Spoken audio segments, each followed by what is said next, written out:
It is often said that New York is a city for only the very rich and the very poor. It is less often said that New York is also, at least for those of us who came there from somewhere else, a city for only the very young. Joan Didion. Welcome back to Analyzing Finance with Nick. We're going to continue the geography of wealth. Our previous video, the first part of this series, had very good reception, and I got tons of suggestions for other cities to talk about in this series. And so what I'm going to do is I'm going to split this into several parts. We're going to have today, which is basically some of the megapolises of the world, so some of the 5 biggest cities worldwide, and you'll see which ones as we go through this video. And we're going to have separate videos about different regions of the U.S. and the world that were requested. We're going to do a video about the Midwestern United States. We're going to do one about Canada. We're going to do one about the Southern United States, Asia, and continental Europe. I've also improved the visuals of this series to make it easier for viewers to follow along with what we're discussing on the old money and new money neighborhoods.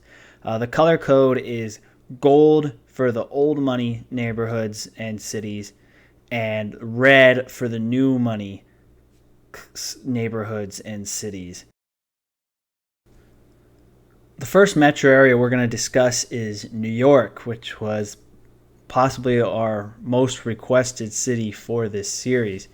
And since New York is so big, we're going to start with Manhattan and zoom our way out in the greater New York metropolitan area.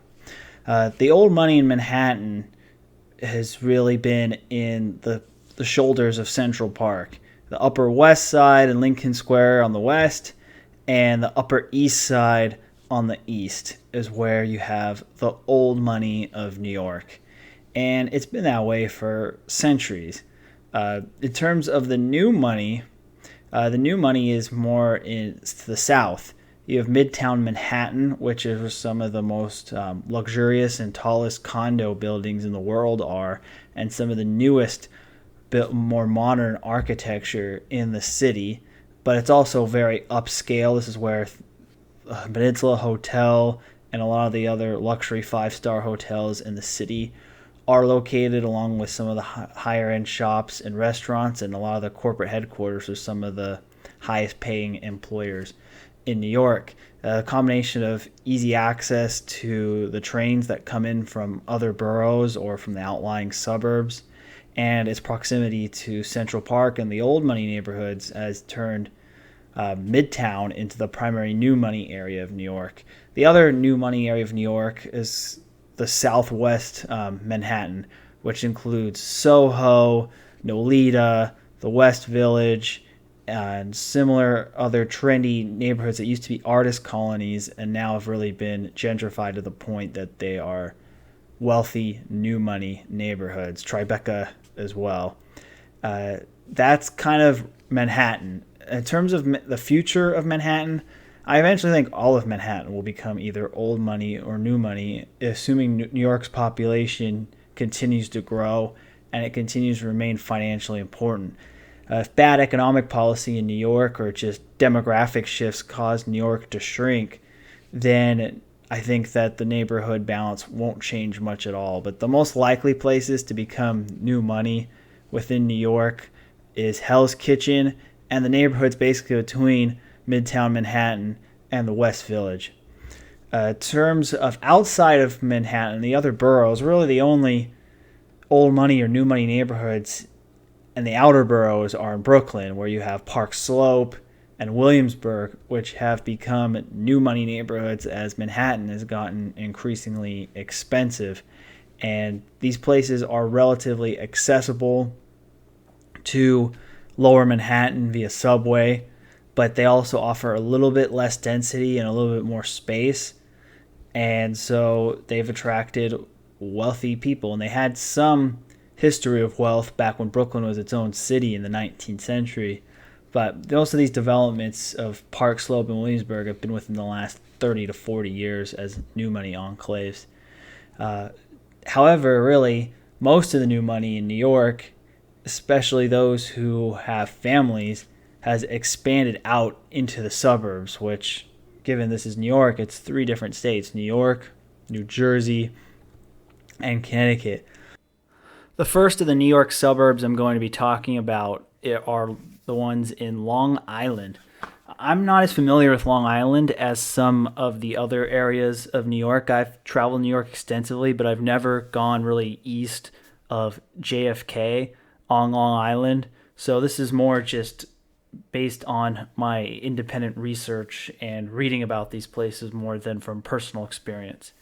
When it comes to the old money in Long Island, it's mostly on the north shore of the island and fairly close to the city. The most famous old money neighborhoods really in Long Island include Sands Point, where the famous Vanderbilt mansion is, Port Washington, and Great Neck, which are the neighborhoods that inspired the East Egg and West Egg neighborhoods in F. Scott Fitzgerald's The Great Gatsby. Other old money neighborhoods include Oyster Bay, Locust Valley, Old Westbury, Old Brook Hill, Manhasset, and the village of Laddingtown, which are all around here. And then if you go further east on Long Island, you have the Hamptons and the adjacent areas, which is where most of the newer money is found. There are some old money areas in the Hamptons. They're mainly up north. I don't know if they're called the Hamptons, but the far east area of Long Island. These include Shelter Island and Sag Harbor and North Haven.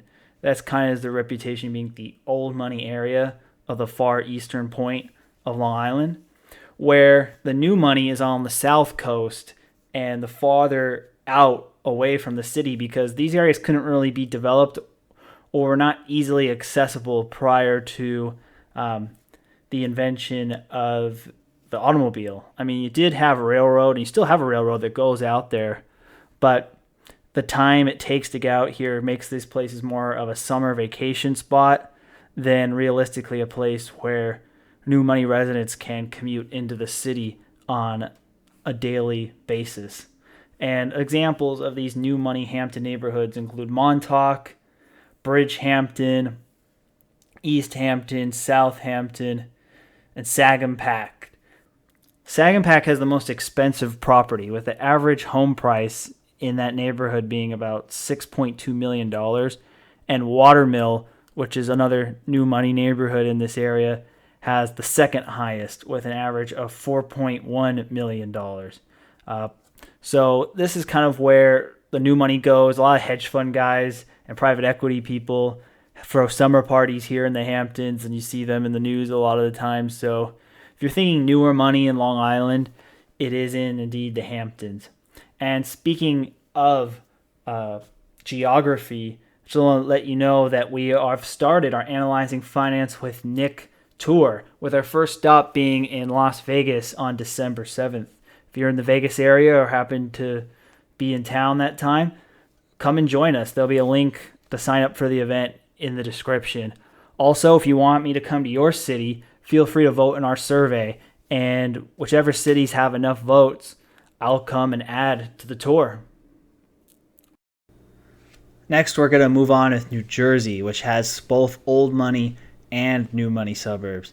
Its main old money suburbs are Princeton, which I don't know if that's really a suburb. It's over an hour outside of New York City, and more often than not, an hour and a half plus out of New York City. And it's kind of its own college town, Princeton University. But nevertheless, partially due to the university and other factors, it's become an old money enclave within New Jersey. And the other notable old money town in New Jersey is Bernardsville, which is quite a bit closer to New York. New money is actually closer to the city than the old money neighborhoods in New Jersey, which is kind of unique because historically the newer money places tend to be farther flung. But in the case of New Jersey, the main new money cities are actually closer to the city than the old money ones.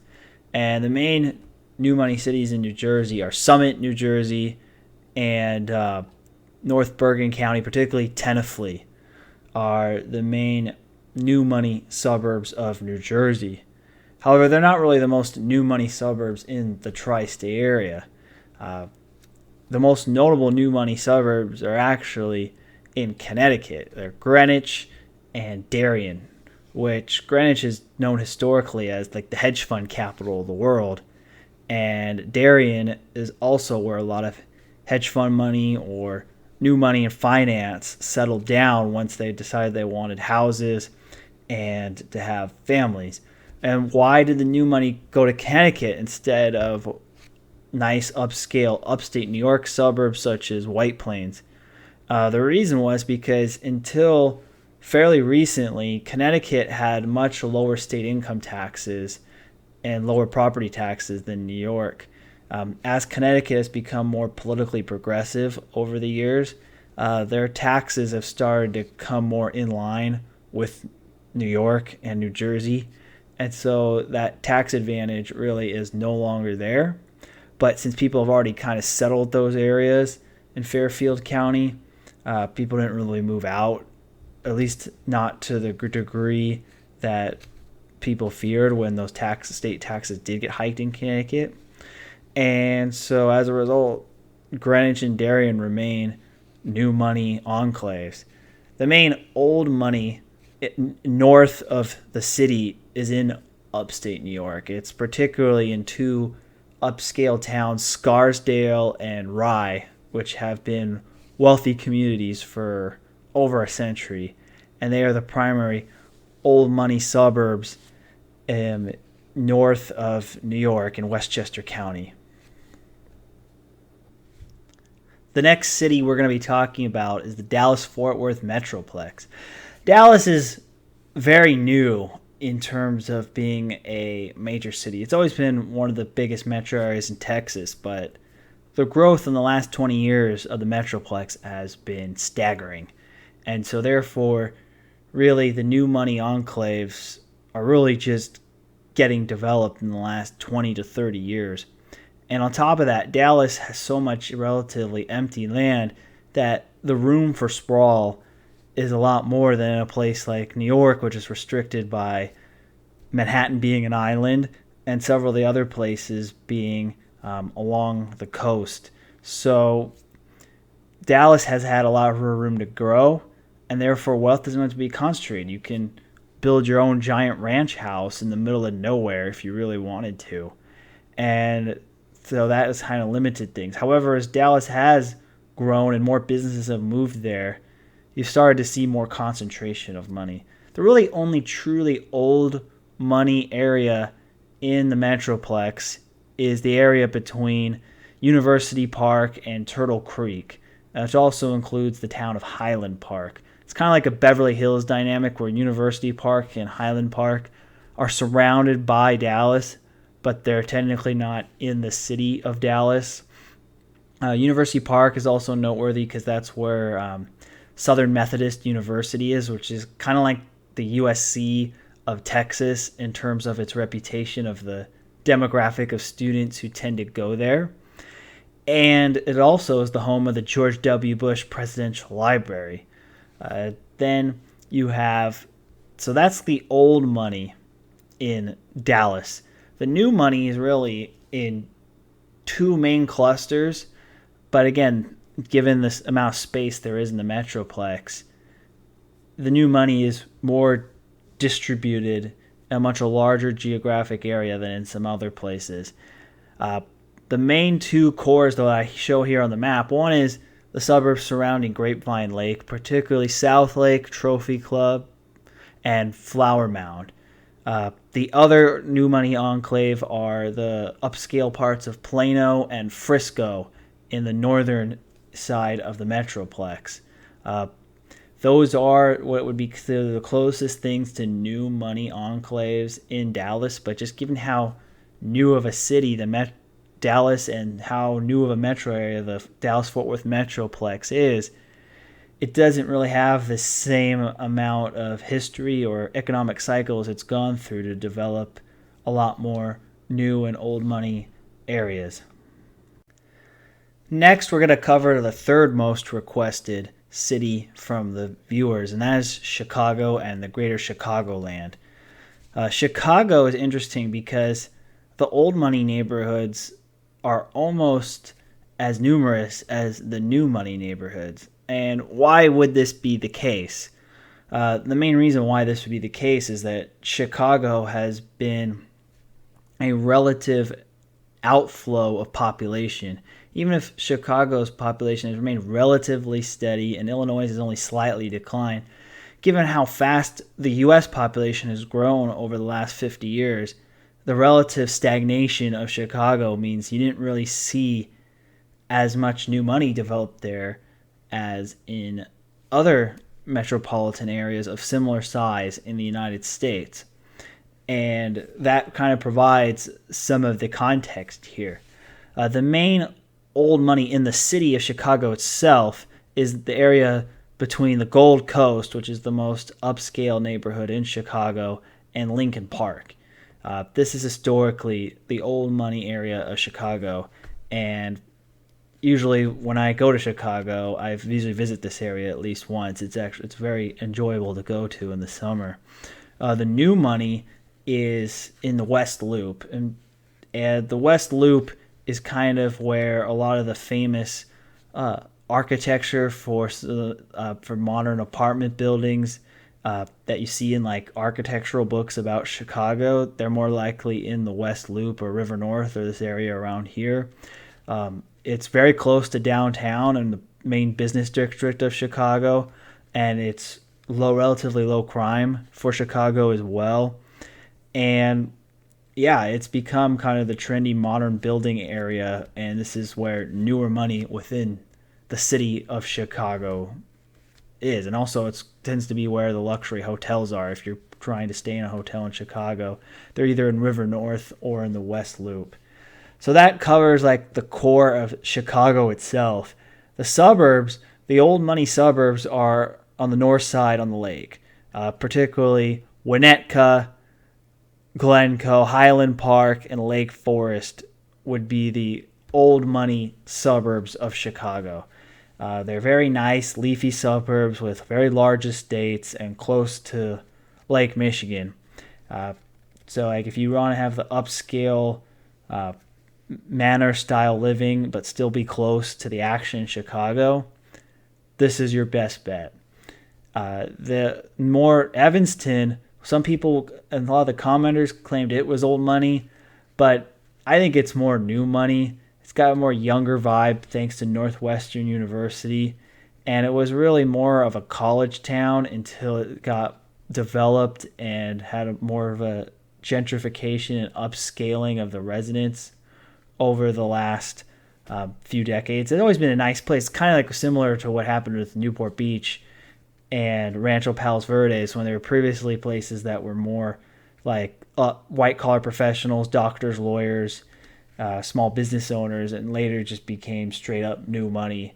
And Wilmette and Evanston, I would put in that category for Chicagoland. The other main new money areas in Chicago are west side suburbs, such as Barrington, Hinsdale, Glen Elwyn, Wheaton, and Naperville. The west side was the last part of Chicagoland to be developed. The places along the lake and near the rail lines were where the old money of Chicago was developed, and the city itself. And then as the freeway system became more developed and auto transportation became easier to get into the city, the west side suburbs were built. And that's why the new money tends to be west, because then transportation made these advancements made these places more practical to live. Next, we're going to go over San Diego, which was our fourth most popular requested city on this channel.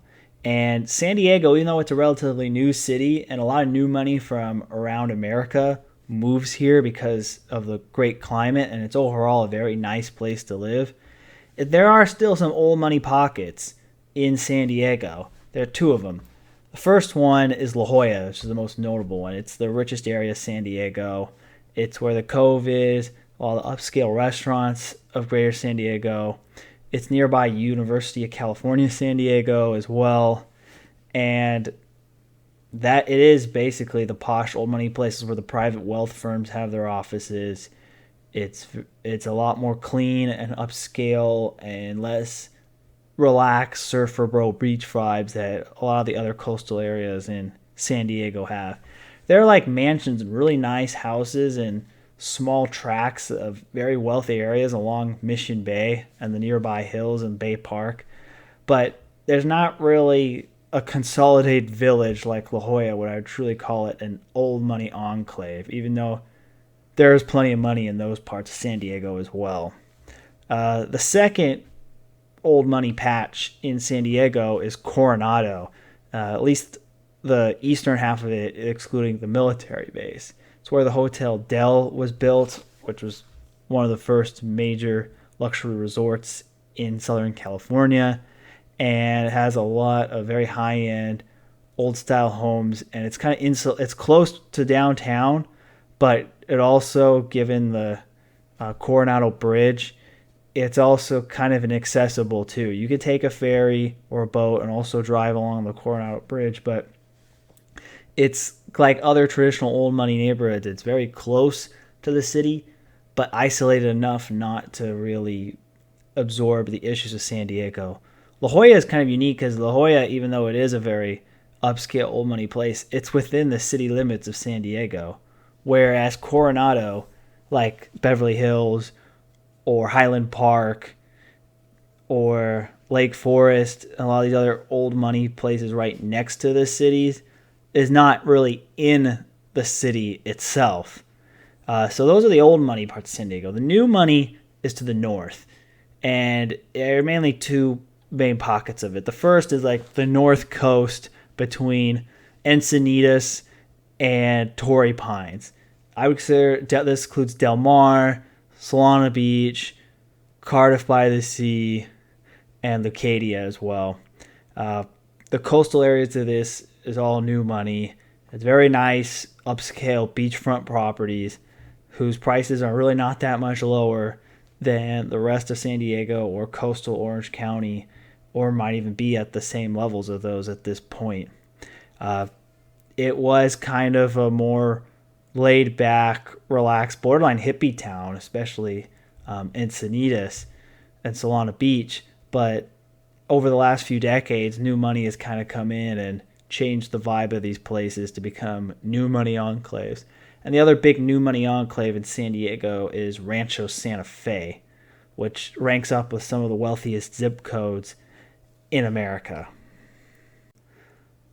The last metropolitan area we're going to break down on this video, and in our first foreign one, is the city of London. London probably has the world's oldest continuous money because basically since William the Conqueror took over in 1066, the ruling class in London has been relatively stable. And so as a result, you have a lot of more continuous wealth, especially as the prosperity of Britain rose a lot between the Middle Ages and 1945. And the oldest patch probably of money in the modern world is the city of London, like the historical square mile where the Bank of England and a lot of old finance has been done in the UK. Even though it's a lot more of a business place than residential, it's still an enclave of old money wealth. In terms of more residential areas, you've got the most classic old money place in London, which is really the area around Hyde Park. You've got Hyde Park Estate, Knightsbridge, Mayfair, Belgravia, and of course Westminster, where Buckingham Palace and Westminster Abbey and Parliament and all of that is.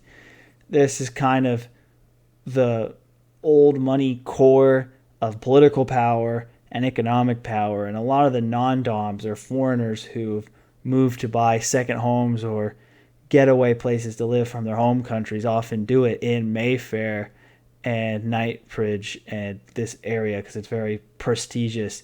A lot of the quote-unquote new money in the UK is not really new money earned in the UK. It's more old money from other parts of the world who are leaving their home countries to either live in the UK or have a second home in the UK. And so they just outbid the original old money in some of the already popular old money neighborhoods.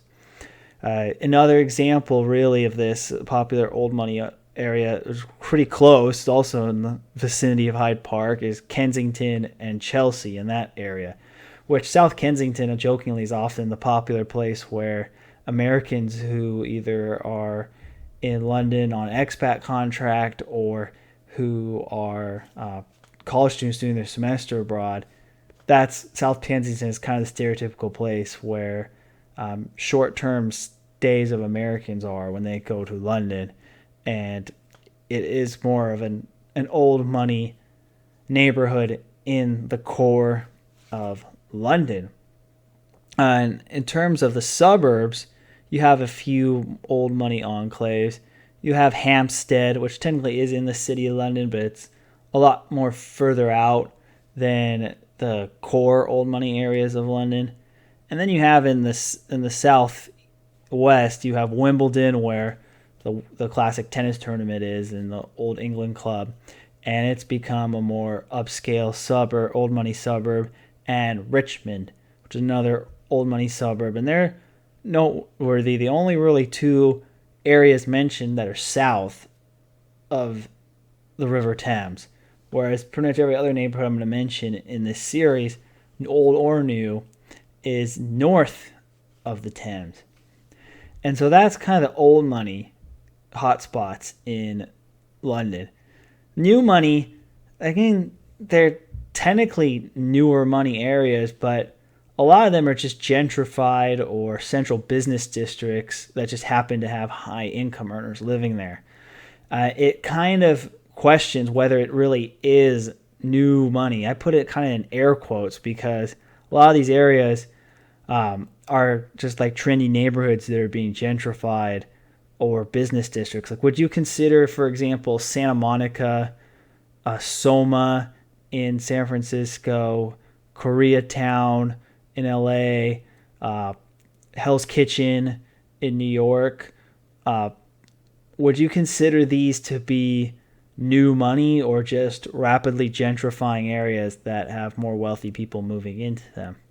Because these areas could probably be put in those buckets. Or like in the case of Canary Wharf, would you consider Wall Street, Lower Manhattan to be a new money place, or a Century City in Los Angeles, or the Embarcadero in the financial district in San Francisco? I would not. They're central business districts that have a few high-end apartments, but I wouldn't really consider them new money enclaves. And that's kind of what I think of Canary Wharf. Canary Wharf is kind of the second financial hub. A lot of banks' headquarters are there, the ones that are outside the city itself. And yeah, it's definitely a nice area, and I've walked through it and I've checked it out myself, but it's not, I would say, a new money enclave. And a lot of these other ones kind of fit in that category. And the thing that's also, it's the exception of Canary Wharf, these new money areas are rapidly gentrifying areas that happen to be near or right adjacent to the old money areas. Examples of this would be Notting Hill, Fulham, and the area around Shoreditch are kind of the new money enclaves. And if anywhere is going to become a new money enclaves, the place the most potential are probably the places south of the river, right of the old money areas, such as Southwark, Lambeth, Battersea. They're not, I would say, new money enclaves are not even close now, but the trend in London, if there is going to be new money enclaves, is just to build them right next to the old ones. The other thing is that makes London a little bit different than other parts of Europe is that there is the potential for new money, since London is the financial hub of Europe, and people from middle and working class backgrounds who end up building careers in finance can acquire meaningful fortunes. And it's one of the few ways really within Europe that can be done. And the UK is a little bit more entrepreneurial friendly compared to most of the continent outside of Scandinavia. So there is potential for new money, but in London, new money is not that frequent. It's more old money and older money. Overall, this is going to be the breakdown for this part of Geography of Money. We covered New York, Dallas, Chicago, San Diego, and London. and we'll be doing the rest of the cities you guys requested in future videos. Let me know your thoughts. Do you agree or disagree with me on where the old money neighborhoods are in the cities I mentioned? I'm less familiar with London than the other four, so I'm probably the most wrong on London. And where I am wrong in London, especially where new money, like where is the new money in London if there truly is new money? Are these new money neighborhoods I mentioned truly new money, or are they just rapidly gentrifying neighborhoods? And if there's any cities that you would like to see that were not requested in the comments in the previous video, feel free to comment them here and I could add them on to this series. Thank you for watching, and we will continue to navigate the world to find the geography of wealth.